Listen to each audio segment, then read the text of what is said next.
Assalamualaikum warahmatullahi wabarakatuh. Salam sehat untuk kita semua. Semoga kita semua selalu mendapat lindungan Allah Subhanahu wa taala ya. Diberikan nikmat sehat walafiat serta dimudahkan segala urusannya. Amin ya rabbal alamin. Nah, untuk kesempatan kali ini Mimin akan membagikan satu cerita misteri. Nah, seperti apa sih ceritanya? Mari kita mulai.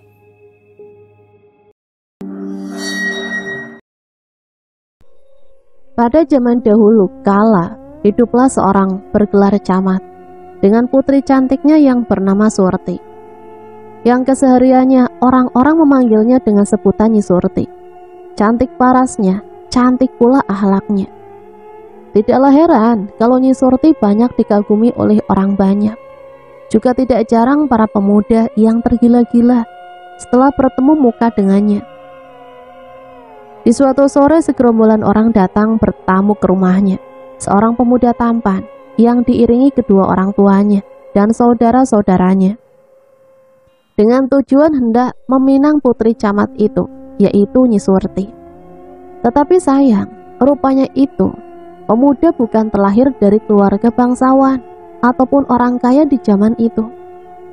Sehingga pas mengucapkan niatnya untuk meminang sang putri pun, sang camat menolak mentah-mentah dengan alasan bahwa putrinya telah dijodohkan dengan laki-laki lain pilihan keluarganya. Dengan perasaan kecewa akhirnya tamu pun pulang membawa rasa sakit hati yang bukan alang kepalang. Rupanya ini kisah tidak cukup sampai di situ saja. Ternyata itu pemuda adalah kekasih hati Nyi Surti yang sengaja datang karena permintaan dari Nyi Surti sendiri supaya cepat melamar sebelum orang lain datang. Walaupun hubungan mereka tidak direstui oleh pihak perempuan, tetapi mereka masih sempat nyuri-nyuri waktu untuk bertemu. Dan mereka memutuskan untuk lari dari rumah dan menikah di luaran sana sebagai orang biasa yang bukan sebagai putri camat. Tetapi sayang, niatnya tidak tercapai sampai menikah dan berumah tangga. Akhirnya sang camat pun mengetahui kelakuan putrinya di belakangnya, dan ia pun mengurungnya di kamar. Sebulan kemudian akhirnya Nyi Surti dinikahkan dengan teman ayahnya yang sama bergelar camat dari kecamatan lainnya. Laki-laki yang sudah berumur dan sudah punya 3 orang istri dan 9 anak itu. Kini Nyi Surti hanya bisa menangis, meratapi nasibnya yang tidak beruntung jadi istri yang keempat sang camat, teman ayahnya itu. Akhirnya resmi sudah Nyi Surti menikah dengan laki-laki tua pilihan orang tuanya. Nyi Surti hanya bisa pasrah dan menerima nasib buruknya itu. Gadis cantik yang baik, tidak secantik dan selembut jalan hidupnya. Hari-hari merenung, menangis dan meratapi nasibnya. Ini 1 tahun sudah Nyi Surti menjadi istri keempat si camat tua. Semakin hari bukannya semakin melupakan karena kini sudah sah menjadi istri orang. Tetapi Nyi Surti malah semakin menderita hidupnya. Wajahnya nan cantik, indah mempesona, kini tiada lagi. Yang ada kini hanya seperti mayat hidup. Wajah layu, apalagi badan dan keadaannya semrawut. Nyi Surti yang kini sedang dalam keadaan hamil muda. Pernah suatu hari ayahnya berkunjung ke rumahnya karena lama sekali anak semata wayangnya tiada datang untuk menjenguknya. Rindu menanti buah hatinya tak datang-datang. Akhirnya si ayah berangkat dengan tujuan hendak bertamu ke rumah anak menantunya. Tetapi apa yang dilihat semua jauh dari sangkaan. Yang dikira anaknya akan bahagia menikah dengan seorang camat dan kaya bergelimang harta di mana-mana, ternyata malah sebaliknya. Sejahat-jahatnya seorang ayah, apalagi ini hanya memiliki putri yang semata wayang yang amat disayang, tidak akan tega melihat buah hatinya dengan keadaan demikian. Akhirnya si camat menyadari bahwa kebahagiaan putrinya bukan terletak di kegemerlapan dunia ataupun harta, tetapi menyayangkan itu semua terlambat sudah. Kini Nyi Surti bukanlah Nyi Surti yang dulu, tetapi sudah sah istri orang. dan ayahnya sudah tidak bisa ikut campur lagi dalam kehidupannya. Nyi Surti yang sudah demikian keadaannya, bukannya diperhatikan dengan yang lebih baik lagi oleh sang suami dan istri-istri yang lainnya, malah semakin parah pula. Mereka memperlakukan Nyi Surti seperti seonggok sampah yang tak berguna. Setiap hari tak jarang mendapat perlakuan yang sangat tidak menyenangkan. Misal disuruh-suruh layaknya seperti babu, jatuh ataupun tak luput dari pukulan atau tamparan mereka di badan dan di wajah. Hingga suatu hari Nyi Surti melamun dan berpikir dengan keadaan yang sedang hamil muda itu, ditambah dengan tidak tahannya dari perlakuan suami dan istri-istrinya yang lain, sehingga Nyi Surti berpikir ingin membebaskan diri, pergi jauh dari mereka. Tengah malam Nyi Surti terbangun dari tidurnya. Ia keluar dari dalam kamarnya, menengok ke sana kemari, melihat ke sekelilingnya. Keadaan sudah cukup sepi. Nampaknya semua pengisi rumah sudah terlelap dalam mimpinya masing-masing. Ia bergegas berkemas mengemasi barang-barang pakaian yang harus dibawa dan sedikit uang yang dia punya. Lalu bergegas membuka pintu belakang. Karena andai jalan pintu depan sudah jelas tidak bisa, dikarenakan di depan ada 2 orang penjaga yang sedang ronda di rumah itu. Dia mengendap-endap di kegelapan malam yang hanya bersinaran samar-samar oleh damar yang terpasang di setiap juru pekarangan belakang. Dan akhirnya Nyi Surti bebas keluar dari wilayah itu, dari rumah camat suaminya. Nyi Surti berjalan tanpa berhenti, tak tahu kemana dan mesti dituju, hanya mengikuti kakinya kemana hendak melangkah. Akhirnya langkah Nyi Surti terhenti ketika sampai di tepi hutan. Ia bingung kemana harus mencari jalan lain yang harus dilaluinya. Masuk ke hutan itu hal yang tidak mungkin, karena di dalam hutan bukannya tempat untuk manusia berkeliaran. Apalagi itu hari masih gelap, tandanya masih malam. Akhirnya Nyi Surti berhenti dan istirahat sampai menunggu waktu siang nanti untuk melanjutkan kembali perjalanannya. Saking capeknya, pertama karena telah berjalan yang cukup jauh, juga lelah karena siangnya tadi sudah cukup banyak bekerja di kediaman sang camat suaminya. Nyi Surti akhirnya ketiduran di bawah pohon kiara di pinggir hutan dengan lelap. Suara ayam berkokok terdengar dari perkampungan yang tidak jauh dari itu tempat. Tandanya pagi telah tiba. Dan Nyi Surti mengerjapkan matanya, terbangun. Yang di dalam hatinya sekarang sudah waktunya untuk melanjutkan perjalanan. Ia kembali berjalan karena sekarang sudah pagi dan terlihat jalan yang akan dilaluinya nanti. Lapar haus ia tahan, karena dengan niat ingin cepat menjauh dari daerah kecamatan yang dipimpin oleh suaminya itu.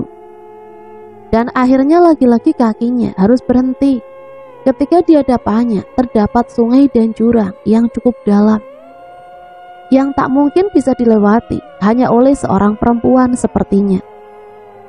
Nyi Surti akhirnya terduduk lesu. Apa yang harus ia lakukan setelah semalaman berjalan dan akhirnya buntu di situ? Jalan lain yang harus didahuluinya sudah tak ada, kecuali terjun ke sungai dengan air yang sangat deras, dan berenang, itu pun kalau bisa. Kembali lagi ke jalan semula, itu hal yang tidak mungkin, karena mungkin sama saja dengan kembalinya menyerahkan diri terhadap suami dan istri-istrinya yang lain, untuk lebih parahnya lagi. Kadang mungkin mendapat siksaan yang pedih melebihi yang sudah-sudah. Air matanya berlinang, bibir dan tenggorokan mengering, apalagi perut yang tidak bisa diajak berdamai, terus memanggil minta diisi. Pasrah sudah, hal apa yang akan terjadi, terjadilah. Harapan telah pupus seiring matahari yang kian lama semakin terik, tandanya telah siang. Tiba-tiba kuping Nyi Surti mendengar lamat-lamat orang-orang berteriak, diiringi lolongan anjing. Yang tak asing lagi di telinganya bahwa itu anjing pemburu yang si camat punya. Berdoa sambil memejamkan mata, harapan untuk hidup sudah tidak punya lagi untuk melanjutkannya. Malah tangisannya pun sudah tidak bersuara lagi. Hanya butiran-butiran bening menggelinding di pipi yang telah layu.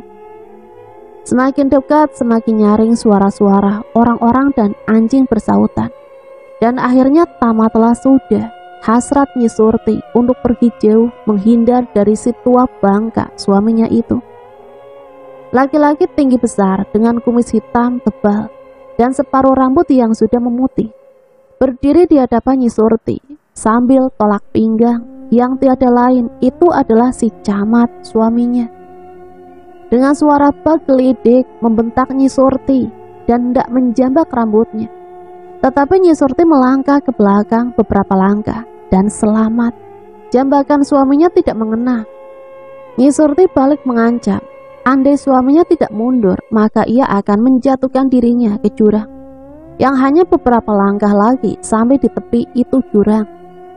Akhirnya suaminya pun mengalah, mundur 3 langkah dan membiarkan Nyi Surti melangkah ke depan.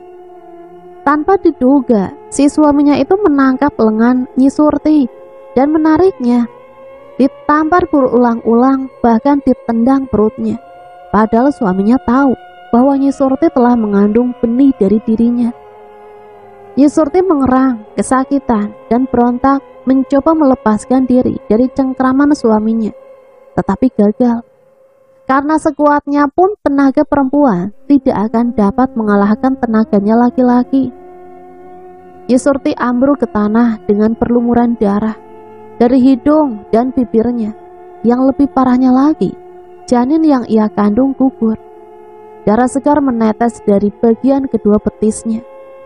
Belum reda ingatannya Nyi Surti dari siksaan itu, dan kini terasa sesuatu telah menancap sebuah benda di dada kirinya, pas di bagian jantungnya, yang ternyata itu adalah sebuah belati.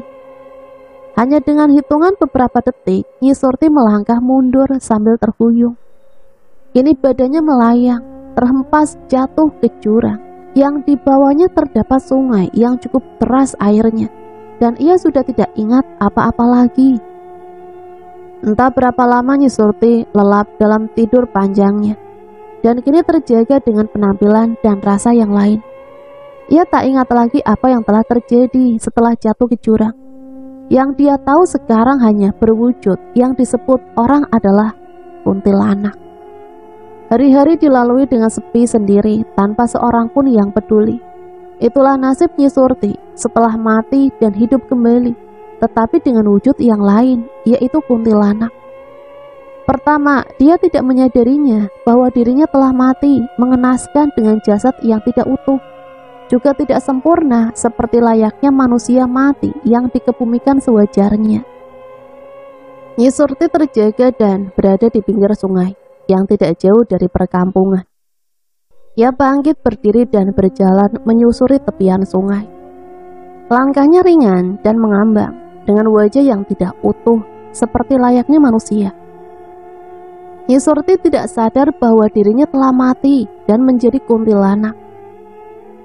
Ia berjalan melayang mendekati perkampungan dengan tangisan yang memilukan sekaligus menakutkan.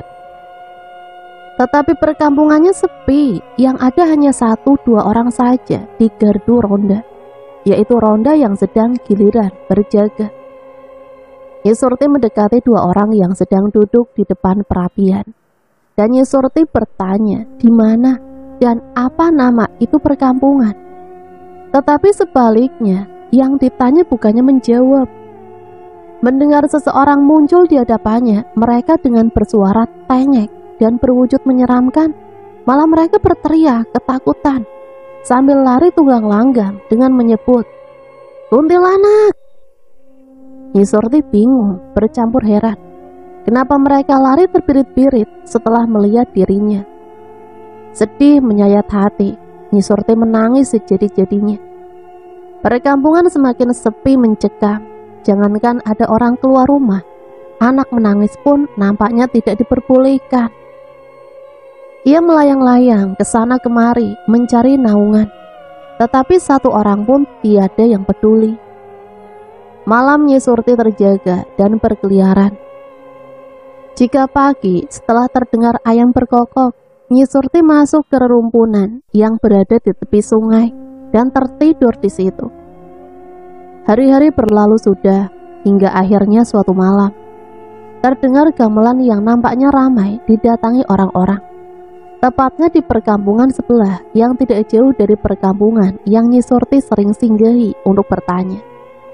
Ia melayang mendekati suara bisingnya gamelan dan orang-orang yang berkerumun di sana. Pas melihat ke suatu rumah yang indah dihiasi dengan riasan pengantin, Nyi Surti kaget. Karena nampak jelas, walaupun sudah lama tidak melihatnya, namun masih ingat benar siapa yang sedang bersanding di kursi pengantin yang dihiasi indah itu. Yang tiada lain adalah sang suaminya, yaitu Camat yang telah membunuhnya dulu. Matanya melotot tajam dengan gemertaknya bunyi taring yang beredu. Nyi Surti marah dan dendam semakin merasuki jiwanya.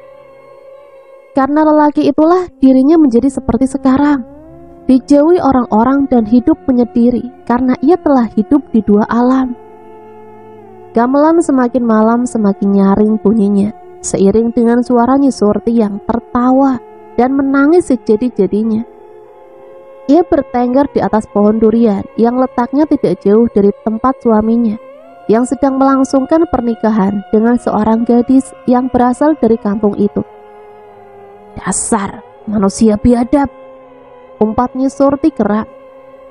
Dia membunuhku dan kini menikahi perempuan lain penggantiku. Awas, rasakan pembalasanku. Nyi Surti melayang terbang dan singgah di atap rumah orang yang sedang melangsungkan malam pernikahan, yaitu suaminya. Terlihat sang Camat tertawa bahagia sambil memegang tangan si pengantin wanita. Nyi Surti tidak bisa mengontrol diri lagi. Amarahnya telah memuncak. Karena Nyi Surti sekarang bukanlah sebagai manusia lagi, tetapi telah menjadi dua jiwa, yaitu iblis yang menyinggahi raganya. Nyi Surti melayang turun dan sekilat sudah ada di depan kedua mempelai. Sontak yang melihat kehadirannya teriak histeris dan berhamburan lari untuk menyelamatkan diri masing-masing. Gamelan kini tiada berbunyi lagi. Orang-orang pun sudah pada kabur entah pada kemana. Yang masih ada yaitu kedua pengantin, yang mana pengantin wanitanya jelas-jelas sudah pingsan duluan. Kini yang tertinggal hanya satu, yaitu si tua bangka Camat suaminya itu yang menjadi pengantin pria. Mereka berhadap-hadapan antara si Camat yang matanya melotot dengan mulut mangap. Nyi Surti tertawa dengan suaranya yang sekarak yang bisa bikin orang pingsan. Pelan-pelan Nyi Surti mendekati sang pengantin pria dan tangan-tangannya dengan berkuku runcing mulai diangkat ke atas. Kau masih ingat aku, bandot tua? Dengan mata merah melotot dan taring yang tajam, bertanya kepada pengantin pria itu. Aku, perempuan yang telah kau sakiti dan kau bunuh, tua bangka. Lalu Nyi Surti tertawa yang tentunya membuat orang di hadapannya semakin terkencing-kencing. Dan sekarang dia tahu bahwa setan yang sedang ada di hadapannya itu adalah istrinya yang keempat, Nyi Surti, yang kini telah berwujud seperti kuntilanak. Ampuni Nyi, ampuni kakangmu ini Nyi, kata si Camat memohon minta diampuni kepada Nyi Surti sambil menyembah di tanah. Tetapi Nyi Surti tidak mengindahkan permohonannya. Tangan-tangan dan kuku yang panjang dan runcingnya seketika menjambak rambut sang Camat, lalu mengangkatnya ke atas dan melemparkannya ke atas panggung, yang dimana tadi itu tempat ramai dengan taburan gamelan dan orang-orang menari di sana. Sang Camat terjatuh tengkurap lalu bangkit dengan niat hendak lari untuk menyelamatkan diri dari Nyi Surti.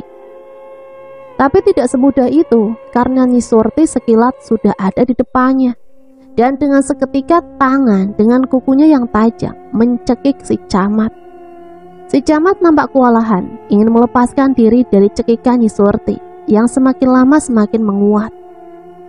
Dan kini kuku-kuku Nyi Surti telah menancap, merobek-robek lehernya. Dan akhirnya sang Camat pun meregang nyawa dengan leher koyak karena cekikan Nyi Surti tadi. Nyi Surti tertawa lepas sambil menjilati darah yang ada di kuku-kukunya. Dan dengan sekejap mata, Nyi Surti terbang sambil tertawa di keheningan malam. Paginya gemparlah berita menyebar kemana-mana bahwa sang camat si pengantin pria telah mati mengenaskan dicekik kuntilanak Nyi Surti. Yang kini semua orang tahu bahwa Nyi Surti adalah istri keempat sang camat yang dibunuhnya ketika hamil muda dulu. Setelah membunuh suaminya, Nyi Surti masih tetap gentayangan, tetapi tidak sejahat yang orang-orang gembar-gemborkan. Nyi Surti membunuh si suaminya karena dendam dan sakit hati. Nyi Surti masih berkeliaran mencari keberadaan ayahandanya. Di mana? Ia setiap malam mencari, bertanya ke sana kemari, tetapi tidak satupun orang yang dijumpainya mau menjelaskannya di mana ayahnya itu berada. Malah setiap orang yang dijumpainya malah lari tunggang langgang sambil berteriak ketakutan. Hingga akhirnya suatu malam Nyi Surti bertemu dengan seorang perempuan tua gila yang tidur di pos ronda suatu kampung. Nyi Surti datang ke situ, tetapi dengan bentuk seperti bukan kuntilanak, namun dengan wujud seperti tukang bakul jamu yang kemalaman. Namun walaupun mau berubah dengan seperti apapun, yang namanya kuntilanak tetap saja akan tercium bau aroma yang bukan manusia punya. Juga tentunya beda auranya yang masih bisa bulu kuduk orang meremang. Nyi Surti duduk di sebelah orang gila yang tengah tertidur. Ia mencoba membangunkannya dengan memanggil-manggil dengan sebutan Mbak. Mbak, Mbak, bangun Mbak. Apakah kamu tahu di mana ayahku berada? Si perempuan tua gila terlihat membuka mata dan menatap kepada Nyi Surti yang berubah wujud jadi pedagang bakul jamu. Seketika perempuan gila itu melotot dengan mata tak berkedip dan lalu berteriak, "Surti, kamu kan Nyi Surti, maduku yang keempat." Katanya lagi, "Kamu kan masih hidup ya?" Dia tertawa sambil memutar balikan badannya Nyi Surti. Ya namanya juga orang gila, mungkin tidak ada rasa takut atau bulu kuduknya meremang berdiri. Tetapi dia masih ingat dengan bentuk raut wajahnya Nyi Surti yang konon kata suaminya telah mati bunuh diri loncat ke dalam jurang. Ternyata kematian Nyi Surti dipelintir kebenarannya oleh suaminya sendiri.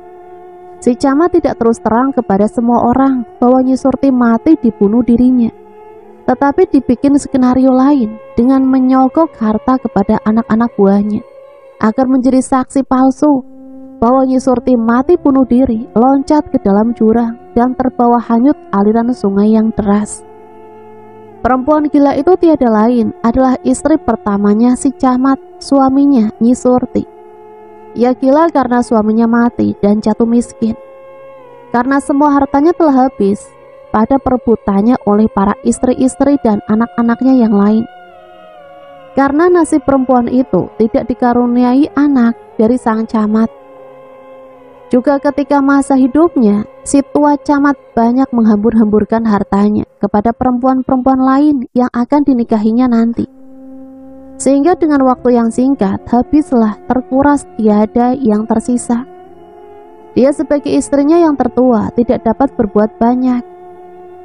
Ketika harta yang tersisa peninggalan suaminya habis, diperebutkan oleh istri-istrinya dan anak-anaknya dari yang lain, sehingga menjadi gila dan pergi meninggalkan kampungnya. Memang namanya juga orang gila, bicaranya pun ngelantur, tetapi suka banyak benarnya. Karena memori dalam otaknya hanya bisa mengingat kejadian-kejadian yang sudah terlewat, termasuk bercerita tentang ayahnya Nyi Surti, yang kini terkuak sudah rahasianya. Kenapa beliau pergi dan apa yang telah terjadi? Istri tertua camat bercerita sendiri dengan apa yang dia tahu kepada Nyi Surti, bahwa ayahnya pun telah tiada. Selepas Nyi Surti dikabarkan bunuh diri dan mayatnya tidak diketemukan, sang ayah mendesak sang menantunya supaya terus terang dan jujur. Kemana dan hal apa sehingga putrinya meninggal secara tragis seperti itu? Dan kata perempuan itu lagi, ternyata bahwa ayahnya si Surti pun mati dibekap si camat. Bahkan si camat pun mengatakan bahwa ayah mertuanya itu mati karena serangan jantung dan hartanya diambil alihnya karena tiada lagi ahli warisnya kecuali satu, yaitu si sang mantu, camat suaminya Nyi Surti. Nyi Surti yang mendengarkan cerita perempuan gila itu tiada lain adalah madunya yang tertua itu. Kelihatan terpukul, sedih dan marah. Rasanya ingin menghancurkan semua yang ada yang terlihat di situ. Tetapi dengan sadarnya bahwa Nyi Surti berasal bukan dari orang jahat, ia hanya menangis yang dicampur tertawa yang sekeras-kerasnya, di mana membuat seisi penduduk kampung itu tiada yang berani keluar rumah di malam hari. Nyi Surti terbang melayang-layang dan pergi meninggalkan itu kampung, dan meninggalkan perempuan madunya yang kini telah menjadi gila. Ia tak tahu harus pergi kemana dan harus apa yang diperbuatnya. Walaupun sudah menjadi kuntilanak dan banyak bertemu kuntilanak-kuntilanak lainnya, tetapi Nyi Surti masih tetap mencari, walaupun itu yang dicarinya entah apa dalam masa hidupnya yang sekarang. Hari berganti bulan dan bulan berganti tahun. Entah berapa lama Nyi Surti jadi yang seperti sekarang. Ia tak dapat menghitung hari ataupun waktu. Hingga suatu saat, Nyi Surti melihat anak kecil yang terbawa arus derasnya sungai. Padahal waktu itu masih siang, sebelum matahari tenggelam berganti malam. Nyi Surti tengah bersembunyi di semak-semak yang rimbun di pinggir kali yang agak jauhan dari perkampungan. Nyi Surti terperanjat kaget. Ia membayangi dirinya tenggelam dan nampak seperti itu, sebelum ia lupa selanjutnya bagaimana sampai waktu jadi yang sekarang. Nyi Surti bangun, dengan secepat kilat ia terbang dan menukik menyambar anak kecil itu, lalu membawanya ke daratan, lalu menidurkannya di pinggir sungai di atas rerumputan. Anak kecil rupanya seorang anak perempuan, cantik dan mungil. Tetapi kenapa sampai bisa terbawa arus sungai?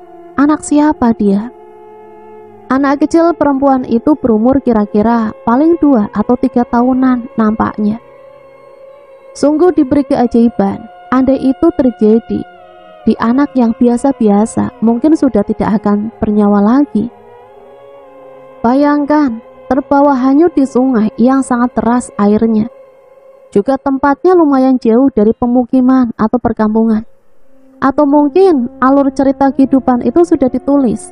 Memang harus begitu jalan ceritanya, yaitu takdir. Nyi Surti bingung harus berbuat apa dengan anak perempuan kecil itu.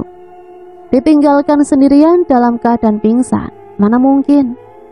Takut pas ditinggal nanti ada hewan buas, bisa-bisa dimangsanya.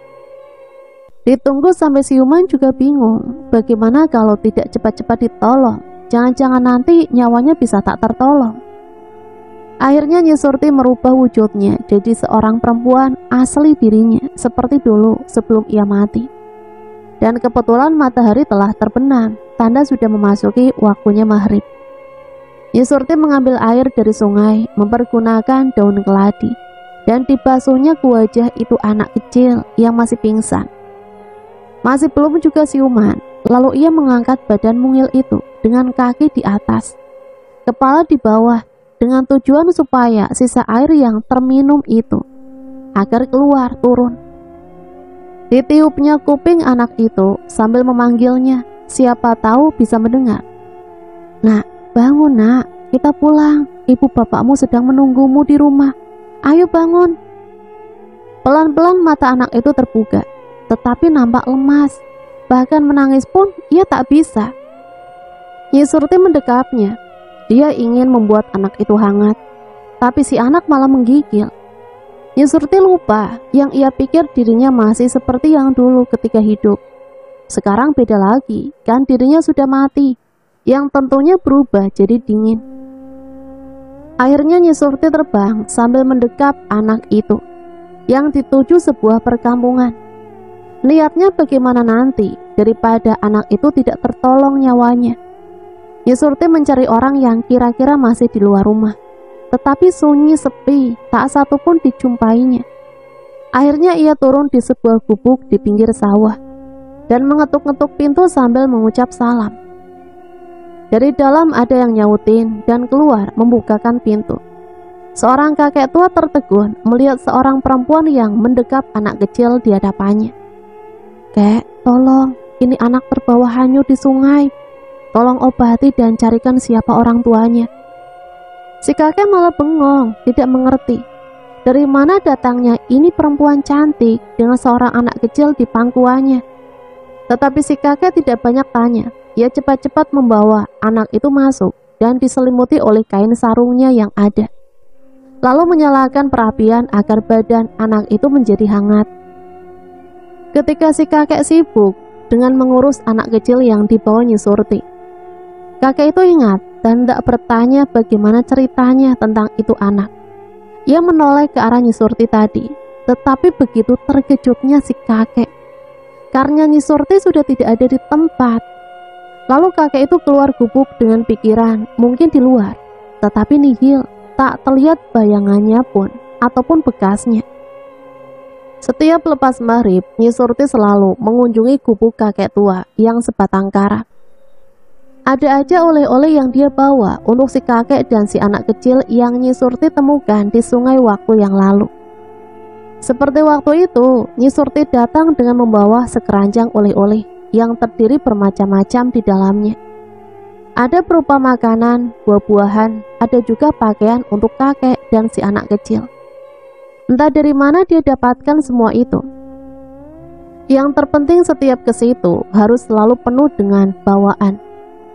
Si anak kini telah kembali normal dan sehat, dan kebetulan si kakek pun amat sayang padanya. Karena anak itu tak hafal siapa nama ataupun dirinya, maka Nyi Surti memberikannya nama Sarinah. Dan nampaknya si kakek pun tidak peduli anak itu anak siapa dan Nyi Surti itu siapa.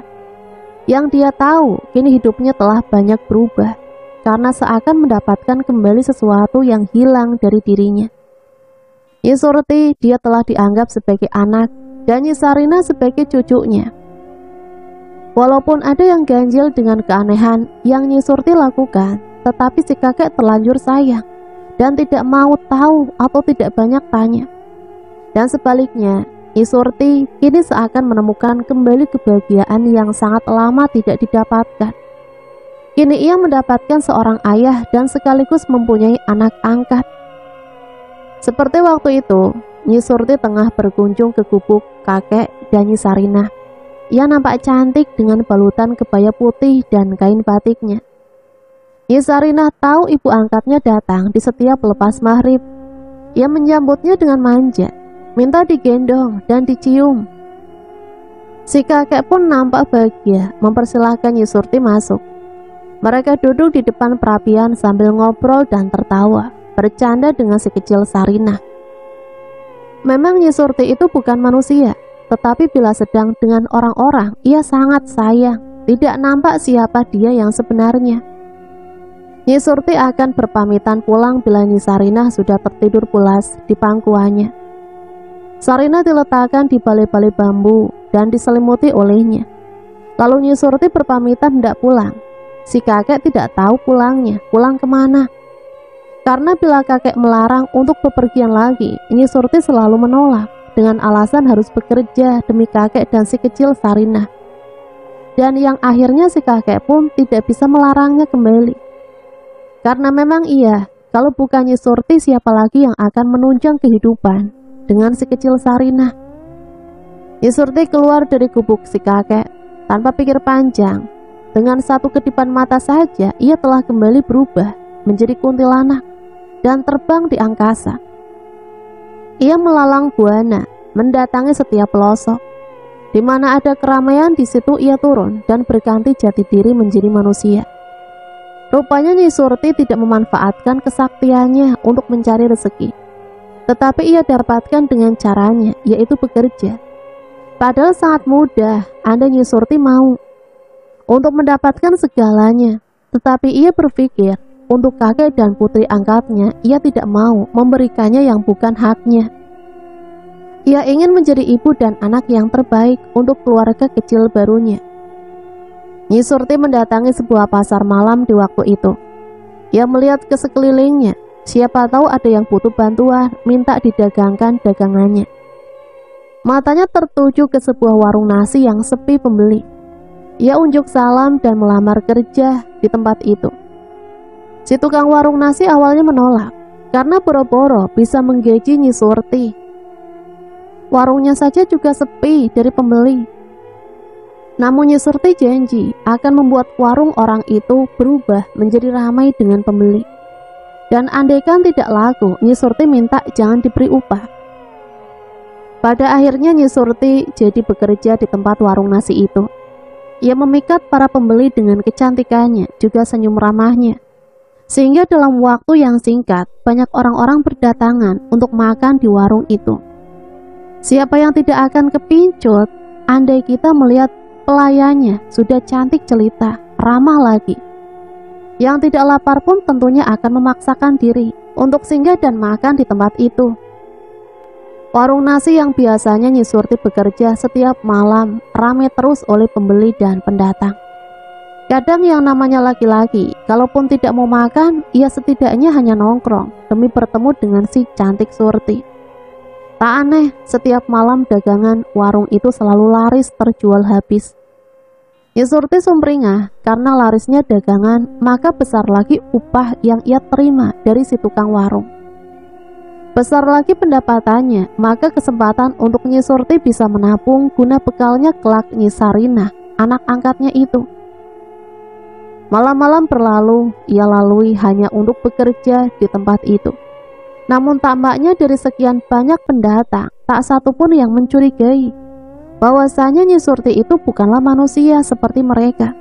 Sampai suatu malam, seorang laki-laki yang dilihatnya dari usianya itu bisa dibilang parubaya. Wajahnya tampan dan berkulit bersih. Dia datang karena pesanan istrinya di rumah yang sedang mengandung dan ingin makan di warung nasi itu. Pas dia masuk dan memesan makanan yang istrinya mau dari warung itu, dia terperanjat kaget. Nyi Surti? Nyi Surti yang tengah sibuk melayani pelanggannya spontan menengok yang menyapanya barusan. Karena yang punya suara itu seperti terdengar tidak asing di telinganya. Nyi Surti terlihat kaget bukan kepalang. Lidahnya keluh, tak kuasa untuk menyaut sapaan dari laki-laki itu. Hanya air matanya yang keluar dari kelopak mata membasahi pipinya. Ternyata yang dilihat, terfikirkan olehnya, harus terjadi di waktu itu. Nyi Surti bergegas keluar dari warung dengan diikuti laki-laki itu yang tak henti memanggilnya. Nyi Surti, tunggu Nyi. Panggilnya sambil berlari mengejar Nyi Surti yang berlari seolah menghindar. Nyi Surti akhirnya berhenti agak jauh dari warung yang tengah ramai itu dan ia pun menoleh. Kang, ngapain kamu ada di sini? Aku mohon Kang, jangan sampai kita kenal lagi. Dan jangan sampai orang-orang tahu siapa aku yang sebenarnya. Karena aku percaya bahwa kamu pun tahu siapa aku kan? Pungkasnya. Iya Nyi, makanya jangan pergi menghindar. Kita bisa bicara baik-baik. Apa yang sebenarnya menimpa atas diri kamu di masa yang lalu itu? Bukannya kata orang-orang kamu itu sudah mati di tangan suamimu sendiri. Tapi sekarang kamu ada di tempat ini. Siapa laki-laki itu?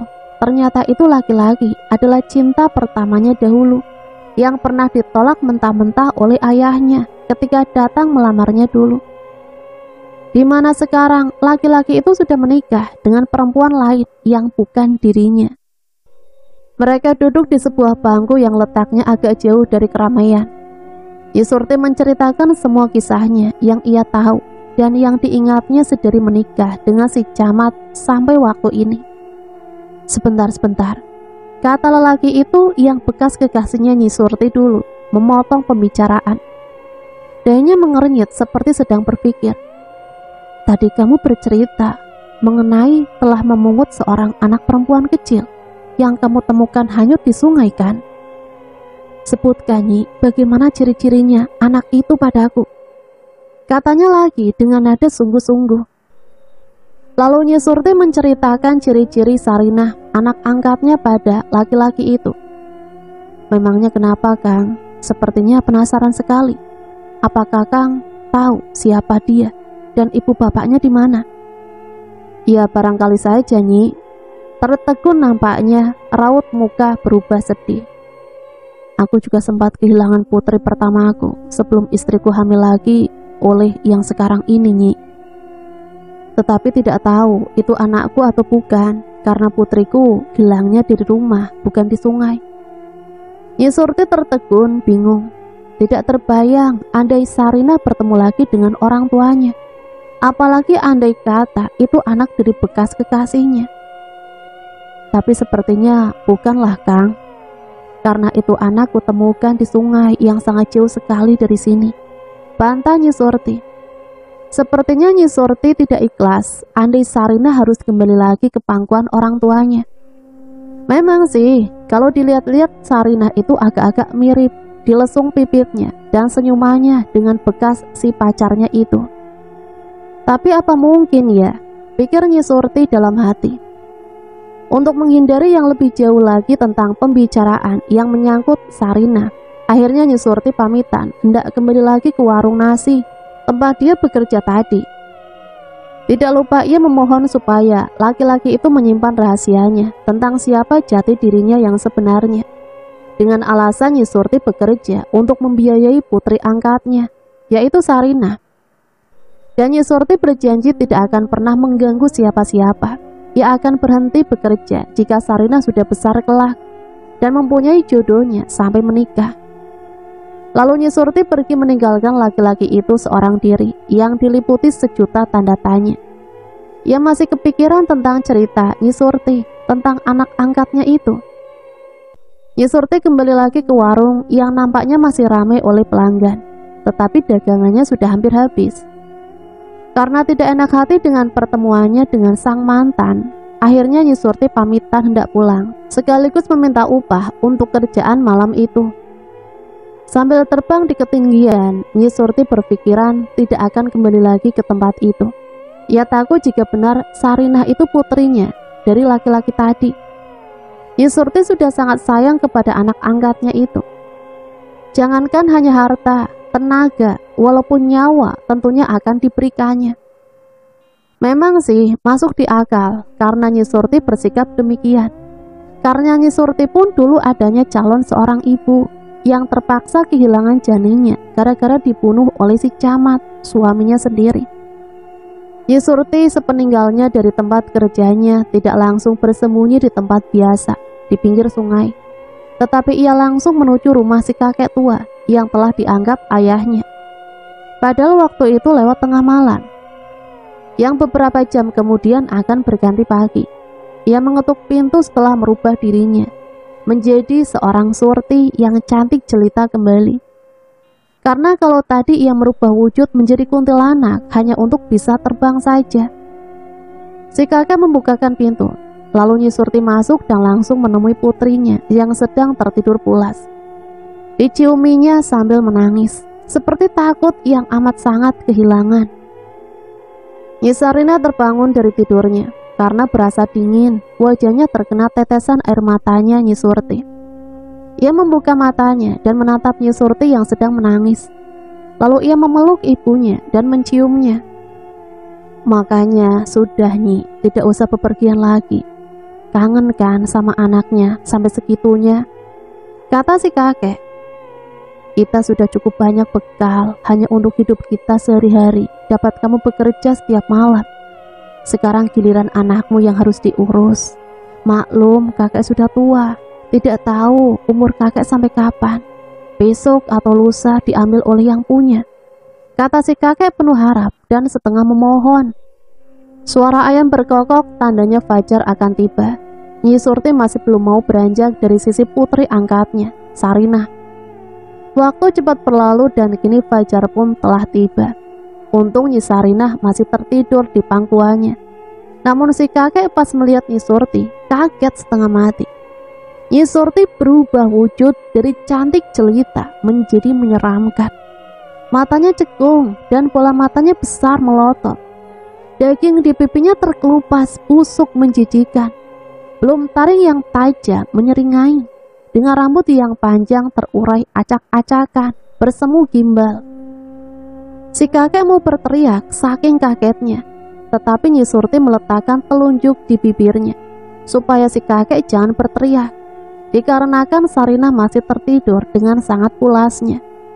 Sarinah diletakkan di bantal perlahan-lahan, dan Nyi Surti memegang tangan si kakek yang sedang keadaan syok karena melihat perubahan jati dirinya Nyi Surti yang sebenarnya. Namun si kakek tidak bisa menolak tarikan tangan Nyi Surti yang membawanya ke dapur. Akhirnya Nyi Surti buka rahasia siapa dirinya yang sebenarnya, dan meminta supaya si kakek jangan takut bila dirinya sedang menjadi yang sekarang. Nyi Surti meminta supaya kakek tetap menjaga Sarinah. Masalah biaya tidak usah dipikirkan karena Nyi Surti, walaupun keadaannya begitu, tetapi tetap berusaha demi kelangsungan hidup mereka, kakek dan Sarinah. Setelah sadar si kakek dari keterkejutannya, apalagi setelah tahu semua cerita siapa dan bagaimana Nyi Surti, akhirnya si kakek mau tidak mau harus terima demi masa depan si Sarinah. Bu, terdengar Sarinah memanggil-manggil ibunya. Si kakek dan Nyi Surti yang sedang di dapur terkejut. Si kakek bingung mau disembunyikan kemana Nyi Surti, karena bila Sarinah tahu siapa Nyi Surti yang sebenarnya, bisa-bisa kabur ketakutan. Yang akhirnya kakek pun membawa Nyi Surti ke kebun bambu di belakang rumahnya. Badan Nyi Surti ditutupi dedaunan supaya tidak terlihat oleh Sarinah. Lalu kakek pulang lagi ke gubuk dan menemui Sarinah yang sedang memanggil-manggil ibunya. Ibumu sudah pergi lagi, Nduk, pergi kerja. Tadi aku dengar ibu ada di sini, kek. Kata Sarinah tidak percaya apa yang kakeknya katakan itu. Nanti malam ibumu pulang seperti biasa. Yuk sekarang kita sarapan dulu. Kebetulan ibumu semalam bawa oleh-oleh yang enak. Namanya juga anak kecil. Sudah dengar apa si kakek bilang itu, ya ia percaya saja. Karena memang betul ibunya pulang setiap hari selepas maghrib atau di malam hari. Hanya itu yang dia tahu. Si kakek bingung dan kalut dengan masalahnya sekarang, karena serapat-rapatnya menyimpan bangkai suatu saat pasti akan tercium juga oleh Sarinah. Siapa sebenarnya ibu angkatnya itu? Tapi namanya juga kakek-kakek zaman dulu yang dengan segudang pengalaman dan banyak hal yang telah dialaminya. Akhirnya kakek yang punya nama kakek Suminta itu punya akal untuk bagaimana caranya supaya Nyi Surti tidak jadi lagi seperti yang sekarang, yaitu kuntilanak. Siang kini sudah berganti malam. Nyi Surti masih bersembunyi di tumpukan dedaunan. Ia belum juga mau keluar sebelum si kakek datang untuk menjemputnya. Terdengar langkah seseorang mendekatinya, yaitu si kakek. Tetapi ada yang aneh, di tangannya memegang sebuah palu terbuat dari kayu, dan sebelah tangan kirinya memegang pasak atau paku yang juga terbuat dari kayu yang telah diruncingkan ujungnya. Nyi Surti merasa aneh, kenapa si kakek datang bukannya menyuruhnya untuk pulang, tetapi membawa yang begituan. Belum juga Nyi Surti bertanya. Secepat kilat si kakek Suminta menjambak rambut gimbalnya Nyi Surti, dan seketika pasak tertanam di ubun-ubunnya Nyi Surti. Aduh, sakit kek. Nyi Surti berteriak dan badannya terhempas, jatuh lemas tak berdaya. Maafkan kakek nak, kakek berbuat demikian karena sayang dan kasihan melihat nasib hidupmu yang sekarang. Juga demi anakmu, Nyi Sarinah, yang masih kecil, yang masih membutuhkan seorang ibu untuk selalu berada di sampingnya. Si kakek meminta maaf dan mencoba untuk menjelaskan alasannya. Nyi Surti tidak bisa berbuat apa-apa, yang ia bisa hanya menangis. Badannya lemas, lesu, tidak berdaya, kekuatannya sirna seketika. Si kakek membopong badan Nyi Surti masuk gubuknya dan menidurkannya di balai-balai di samping Sarinah yang sedang tertidur pulas. Kakek Suminta berpikir, anda Nyi Surti kembali menjadi manusia, itu adalah berita bagus, dan hidup demi Nyi Sarinah.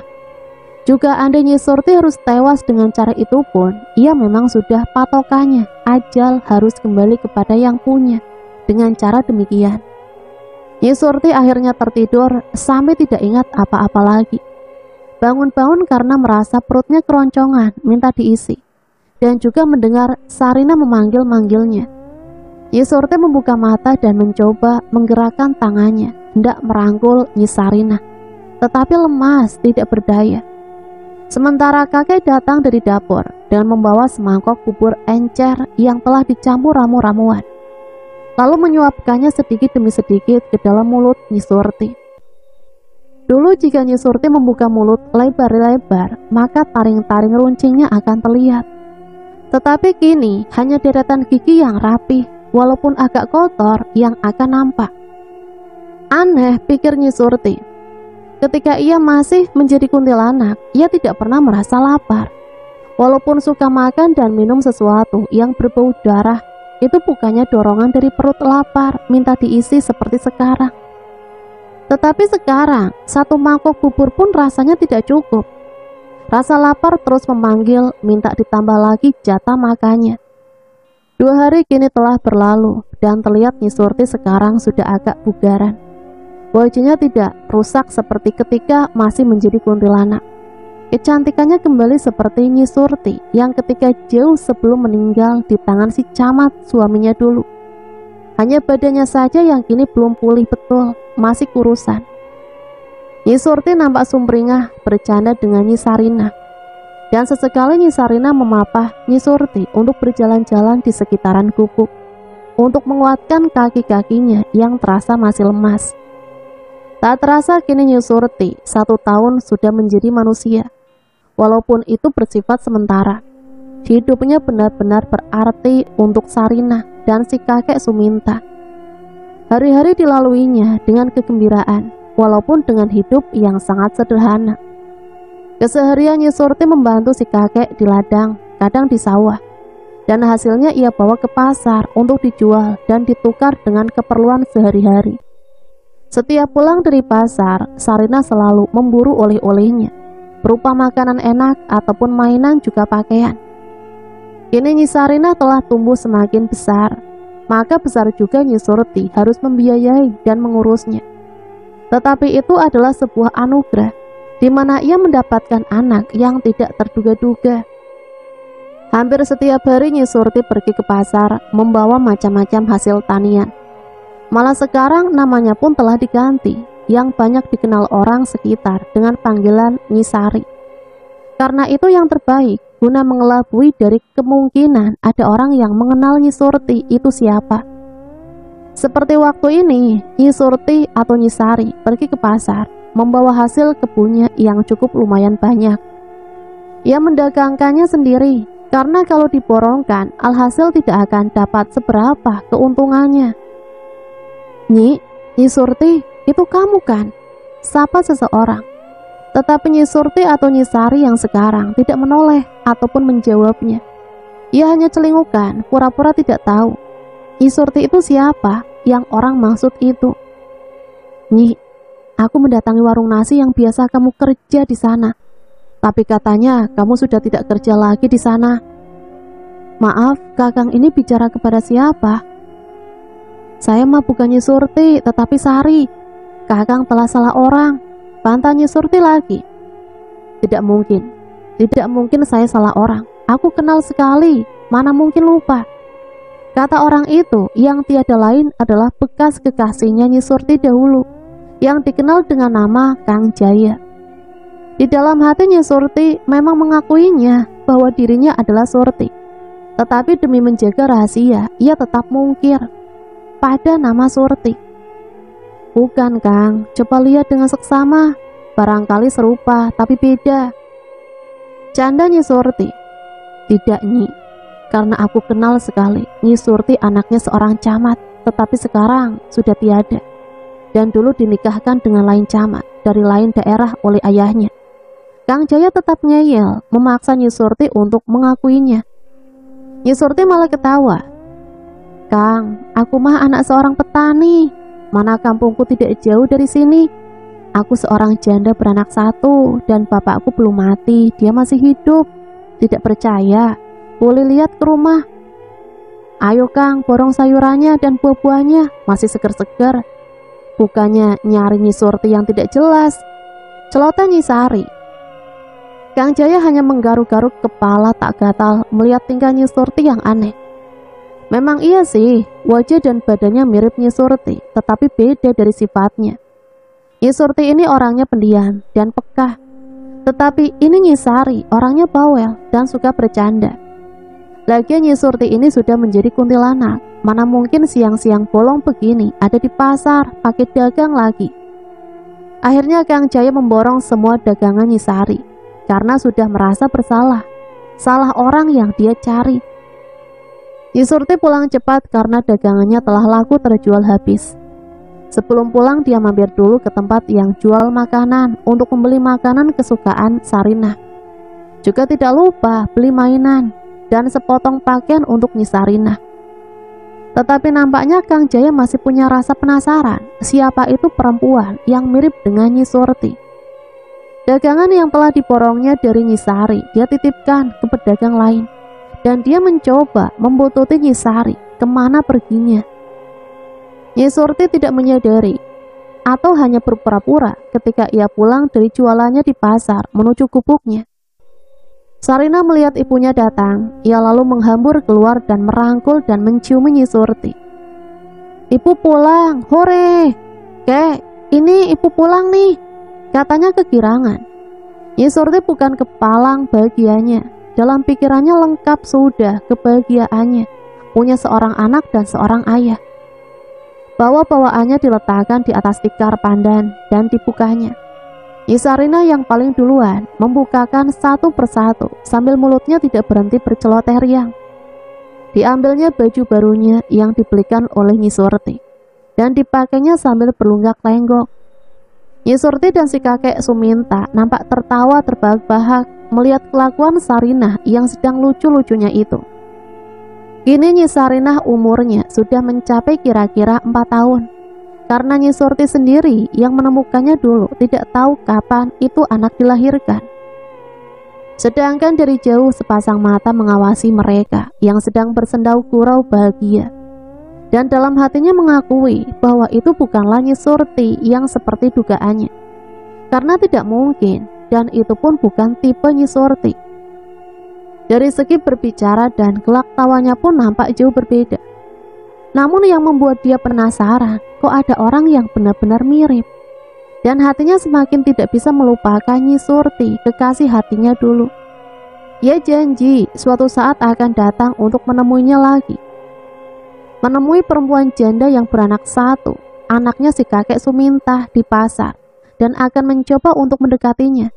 Dengan alih-alih siapa tahu mau mengajaknya untuk datang bertamu ke rumahnya. Yang padahal kan dia kini sudah menikah, menikahi perempuan lain, dan kini sudah dikaruniai 2 orang anak. Walaupun anak yang pertama hilang dan tak tahu di mana, hidup atau mati. Namun yang namanya cinta pertama itu susah untuk dilupakan. Ya mungkin hidup itu tak semulus jalan tol saudara, seperti yang dialami Nyi Surti waktu ini. Dia adalah perempuan cantik jelita di masanya. Siapa sih laki-laki yang tidak tertarik bila melihat perempuan seperti itu? Apalagi itu sudah cantik, baik, juga janda pula. Tidaklah heran jika Nyi Surti atau Nyi Sari ini menjadi buah bibir kembang desa. Para laki-laki pada sibuk menggoda, sedangkan para perempuannya juga sama sibuknya dengan ketakutan suami-suaminya direbut oleh Nyi Sari. Seperti waktu itu, pagi-pagi seperti biasanya, Nyi Sari menggendong bakulnya yang penuh dengan hasil kebunnya hendak berjualan di pasar. Tetapi langkahnya terhalang oleh seorang laki-laki berkumis congkrom. Sambil bergaya, matanya dikedip-kedipkan untuk Nyi Sari. Hai Neng, sini abang bawakan ya bakulnya. Atau abang beli semua, sekalian sama Nengnya. Besok tidak usah jualan lagi ya, biar abang aja yang memberi uang tiap hari. Rayu laki-laki itu kepada Nyi Sari yang seperti tidak peduli atas godaannya. Nampaknya laki-laki hidung belang itu merasa tidak digubris oleh Nyi Sari. dan akhirnya berani memegang tangannya Nyi Sari yang sedang kepayahan membawa bakul dagangannya. Sehingga si bakul tertumpah jatuh ke tanah, yang kebetulan jalanan sedang becek bekas semalam hujan deras. Nyi Surti mendelik matanya, tanda marah karena bawaannya terjatuh. Laki-laki hidung belang itu malah tertawa dan semakin kurang ajar. Pipi Nyi Surti dicoleknya, tetapi sebelum sampai, Nyi Sari menghindar sambil ditepis oleh tangannya. Kurang ajar sekali, dasar laki-laki tak tahu malu. Namun laki-laki itu tidak cerah. Sekilas pinggang Nyi Surti dirangkulnya, sehingga badan Nyi Surti ada di dekapannya. "Hayo, mau lari kemana dan mau coba untuk melepaskan diri?" kata laki-laki itu. Nyi Surti berteriak dan berontak ingin lepas. Semakin kuat berontak dan semakin kuat juga ini orang mendekap Nyi Surti. Nyi Surti berteriak sekuat-kuatnya. Tiba-tiba, satu pukulan tinju dari seseorang menghantam pipi si kumis congkrong. Sebelum menyadarinya siapa yang telah berani memukulnya, ini satu bogem lagi menghantam pipi yang satunya lagi. Sehingga laki-laki kurang ajar itu kesakitan dan melepaskan pelukannya. Ia berbalik hendak melawan, tetapi pukulan demi pukulan sudah masuk duluan. Yang akhirnya si kumis congkrong ambruk tidak berdaya. Nyi Surti melirik siapa yang telah menolongnya, yang ternyata dia adalah Kang Jaya, laki-laki pujaan hatinya dulu. Nyi Surti menangis, tak tahu jika Kang Jaya tidak datang waktu itu, mungkin mimpi buruk baginya akan terulang kembali. Karena sekarang Nyi Surti telah menjadi manusia, maka semua kekuatannya sudah tidak ada lagi. Kang Jaya membopong Nyi Surti ke tempat yang kering, karena kebetulan jalan tanah yang becek juga masih lumayan jauh ke pasar dan jauh dari perkampungan. Sementara si kumis congkrong masih terkapar di jalanan becek. Dia memaksakan bangun, badan muka sudah babak belur, tetapi mulutnya masih kuat untuk memaki dan mengancam Nyi Surti dan Kang Jaya bahwa ia akan kembali untuk balas dendam. Nyi Surti dan Kang Jaya tidak menggubris ocehan si congkrong. Mereka sedang sibuk dengan urusannya sendiri, karena Nyi Surti terlihat syok atas gangguan tadi dari si congkrong. Sehingga pas ingat si congkrong dan dilihatnya sudah tiada di tempat, akhirnya Nyi Surti atau Sari tidak jadi pergi ke pasar, dikarenakan dagangannya hancur berujung di tanah yang becek. Lalu Kang Jaya menawarkan jasa untuk mengantar Nyi Sari pulang, dengan alasan takut ada apa-apa lagi di perjalanan pulangnya. Akhirnya Nyi Surti pun mengiyakan Kang Jaya boleh mengantarkannya sampai rumah. Setibanya di rumah, kakek Suminta terkejut karena melihat Nyi Surti kusut dan pulang tidak sendirian. Datang-datang Nyi Surti menangis sejadi-jadinya, sedih bercampur kecewa, tetapi bukan karena gangguan tadi di jalan, melainkan bingung harus bilang apa dengan si kakek, karena ia gagal berjualan di pasar. Yang Nyi Surti ingat, itu hasil jualan sehari-hari sangatlah penting untuk menyambung hidup mereka. Sebelum Nyi Surti reda dari tangisan, Kang Jaya terlebih dahulu menjelaskan duduk perkaranya, karena si kakek takut salah paham padanya. Setelah mendengar cerita Kang Jaya, nampak muka si kakek merah padam, tandanya murka. Tangannya mengepal kuat dan gigi gemeretak menahan amarah. Karena setelah sekian lama hidupnya di dunia, baru sekarang ini ada orang yang telah berani mengganggu. Walaupun yang diganggu bukan dirinya, tetapi sama saja, karena telah berani mengganggu Nyi Surti yang telah dianggap sebagai anaknya. Tanpa pikir panjang, si kakek turun dari gubuknya dan berjalan setengah berlari. Walaupun Nyi Surti dan Kang Jaya melarangnya, namun tidak digubrisnya. Nyi Surti memohon kepada Kang Jaya supaya mau mengikuti si kakek kemana hendak perginya, karena takut ada sesuatu yang membuat Nyi Surti bimbang akan keselamatannya. Dan akhirnya Kang Jaya pun pergi berlari, membuntuti si kakek yang telah termakan amarah. Rupanya si kakek itu dulunya adalah seorang jawara yang sangat tangguh dan terkenal disegani di daerahnya. Dia berhenti dari dunianya karena kematian istrinya yang tidak mau Kek Suminta yang selalu terlibat dengan perkelahian. yang dimana istrinya meninggal karena membatin oleh kelakuannya. Dan akhirnya si kakek pun berjanji hendak berhenti dan mengasingkan diri sampai sekarang. Tetapi kini amarahnya tak terbendung lagi dan lupa akan janji kepada mendiang istrinya. Dikarenakan Nyi Surti yang jadi putri angkatnya telah diganggu preman kampung. Kek Suminta berjalan tanpa melirik ke kanan ke kiri. Pas sudah datang di tempat yang dituju, nampak si Congkrom sedang diobati lukanya oleh begundal-begundalnya. Tanpa basa-basi lagi, si Congkrom ditarik baju bagian belakangnya dan dibanting sekuatnya. Dan akhirnya si Congkrom terpelanting jatuh terjerembab di tumpukan karung yang berisi padi di samping rumahnya. Dan akhirnya perkelahian pun tak dapat dielakkan lagi. Si kakek dikeroyok rame-rame oleh keenam begundal si Congkrom. Kang Jaya tidak tinggal diam, ia pun turun hendak membantu si kakek. Tetapi bagi si kakek Suminta, musuh yang hanya segitu sangatlah mudah untuk mengalahkannya. Dalam waktu beberapa menit, semua dibikin babak belur olehnya. Singkat cerita, rupanya masalah itu tidak berhenti sampai di situ. Kini si Congkrom menyimpan dendam pada keluarga Nyi Surti dan Kang Jaya, yang niatnya suatu saat dendamnya akan dibalaskan. Si Congkrom menyusun kekuatan, menambah anak buahnya, tukang pukul, sampai dukun pun dia undang. Tak heran bagi orang-orang di daerah itu karena si Congkrom terkenal kaya, banyak hartanya, juga punya pengaruh yang kuat. Siapa yang punya masalah dengannya, maka nyawa orang itu yang akan dihabisinya. Di sore yang cerah, Kang Jaya datang bertamu ke gubuk Nyi Surti. Yang kebetulan Nyi Surti dan Sarinah dan kakek Suminta pun sedang pada ada di pekarangan. Mereka duduk-duduk di balai-balai bambu sambil menikmati teh tubruk dan rebus ubi hasil dari kebunnya. Kang Jaya unjuk salam dan bersalaman dengan mereka. Rupanya Kang Jaya datangnya yang sekarang tidak dengan tangan kosong, tetapi membawa oleh-oleh juga untuk mereka, yang terlebih-lebih untuk Nyi Sarinah dan Nyi Sari. Mereka nampak berbincang-bincang sambil sesekali tertawa. Sarinah sibuk sendiri dengan mainan barunya yang dibawa Kang Jaya tadi. Mereka tidak menyadari sesuatu yang bakal terjadi atau bahaya yang sedang mengintainya. Sore telah berganti petang, karena waktu semakin gelap, maka mereka masuk ke gubuk. Kang Jaya yang mau pulang nampaknya terlihat malas dan akhirnya ikut masuk ke dalam dengan mereka. Malam semakin larut dan akhirnya Kang Jaya tidak jadi pulang, malah ikut nginep tidur di sampingnya Kek Suminta. Sedangkan Nyi Surti dan Nyi Sarinah masuk ke kamarnya untuk tidur pula.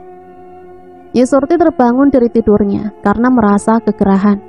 Pas matanya terbuka, alangkah terkejutnya karena gedeg di samping Nyi Sarinah tidur terbakar.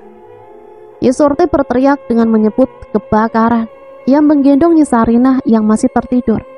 Tetapi bukan alang kepalang kagetnya karena Nyi Sarinah telah beku membiru. Sebelum Nyi Surti keluar, masih sempat melihat seekor ular hitam di bawah bantal bekas Nyi Sarinah tidur tadi. Nyi Surti keluar dari kamarnya sambil menangis menggendong Nyi Sarinah yang sudah tidak bernyawa lagi. Dengan terkopoh-kopoh karena bau asap yang pekat, Nyi Surti berhasil keluar dari kamar. Kini matanya tertuju kepada pemandangan yang sangat mengerikan, di mana kakek Suminta dan Kang Jaya tidur di situ. Matanya Surti tertuju ke tempat itu seperti mencari-cari sesuatu. Ya, dia mencari keberadaan kakek Suminta dan Kang Jaya yang telah tiada dari tempatnya.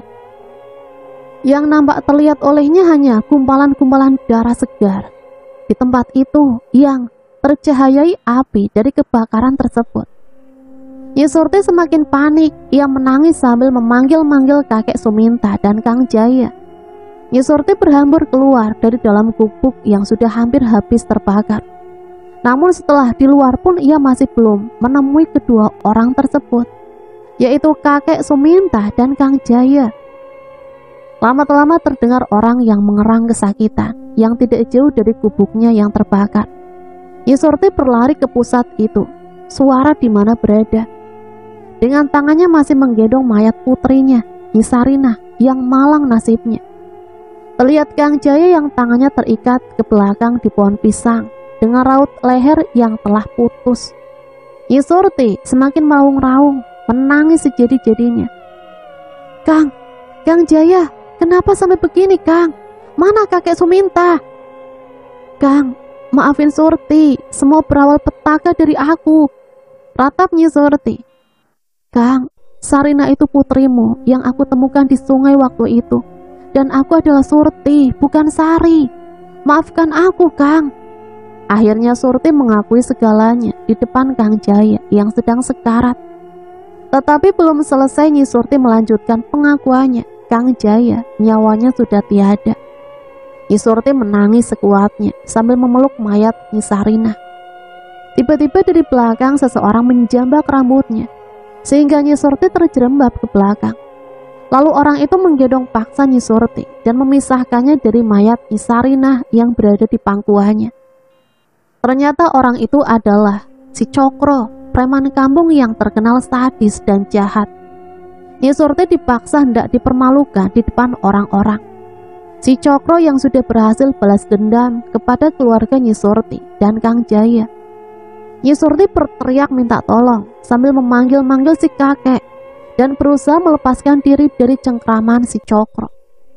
Tiba-tiba badan Nyi Surti dibanting dan menimpa seseorang yang tiada lain adalah kakek Suminta. Keadaan kakek Suminta sama, semua wajah dan badannya sudah tidak berubah lagi, rusak dan penuh dengan luka sayatan. Nyi Surti hanya bisa pasrah sambil meraung menangis. Namun si kakek walaupun sudah tidak berdaya untuk melawan musuhnya yang banyak dan juga dukun andalannya si Cokro. Sebelum menghembuskan nafas yang terakhir, si kakek sempat menjambak rambutnya Nyi Surti. Dan pasak yang tertancap di kepala Nyi Surti keluar, lepas ditarik oleh sisa-sisa tenaga kakek Suminta yang tertinggal. Seiring dengan lengkingan dan tawa Nyi Surti yang kini telah kembali ke asal wujudnya, si kakek Suminta pun akhirnya gugur meregang nyawa. Nyi Surti balik seperti dulu, di mana dia setelah mati dan menjadi kuntilanak. Ia melayang-layang di udara sambil cekikikan tak henti-hentinya. Anak buah si Cokro berhamburan kalang kabut karena tidak menyangka ternyata Nyi Sari, si kembang desa itu adalah jelmaan dari kuntilanak Surti. Namun tiada satupun yang bisa lolos dari tempat itu. Satu persatu mati mengenaskan dengan leher luka menganga, bekas cekikan dan gigitan taring Nyi Surti. Yang akhirnya semua anak buah Cokro habis dibabat Nyi Surti yang mengamuk. Dukun yang sedang mencoba mengusir Nyi Surti dengan mantra-mantranya pun tak urung jadi sambaran Nyi Surti. Malah kepalanya ditarik paksa sampai terlepas dari badannya dan melemparkannya ke hadapan si Congkrong yang hanya tinggal sendiri sambil bersembunyi di balik pepohonan pisang. Nyi Surti tertawa sambil melayang mendekati si Congkrong. Congkrong, bukannya kau menyukaiku? Ayo, jangan ngumpet kamu Cokrom. Si Cokrom tak bisa apa-apa, mulut menganga, celana sudah basah oleh kompolnya. Ingin lari tetapi kaki rasanya berat. Akhirnya dia menangis seperti anak kecil minta ampun. Maaf bukan masalah yang bisa menyelesaikan atas tewasnya orang-orang terkasihnya. Bahkan nyawa si Congkrom pun belum cukup untuk mengobati dendam Nyi Surti. Tubuh si Congkrom diangkat dan dibawa terbang menuju kampungnya. Serpihan demi serpihan dari tubuh si Congkrom yang berteriak kesakitan dilempar-lemparkan ke depan rumah penduduk sambil tertawa yang membuat pendengarannya bisa tuli saking kencang-kencangnya. Lambat laun tubuh si Cokrom habis dan mati sudah di tangan Nyi Surti yang dendam. Paginya gempar satu kampung karena di mana-mana mayat berserakan dengan luka yang hampir sama. Nyi Surti yang baik semasa hidupnya dan setelah mati pun ini berubah menjadi Surti yang banyak ditakuti oleh orang. Nyi Surti tidak berhenti menggoda manusia supaya ikut dengan kesesatan yang dibuatnya. Dan akhirnya memangsanya setelah apa yang manusia itu dapatkan. Nah, itulah sepenggal cerita yang bisa Mimin bagikan. Cukup mengerikan ya. Sampai di sini Mimin pamit undur diri, mohon maaf apabila banyak salah kata. Sampai berjumpa kembali di cerita-cerita selanjutnya. Matur suwun, wassalamualaikum warahmatullahi wabarakatuh.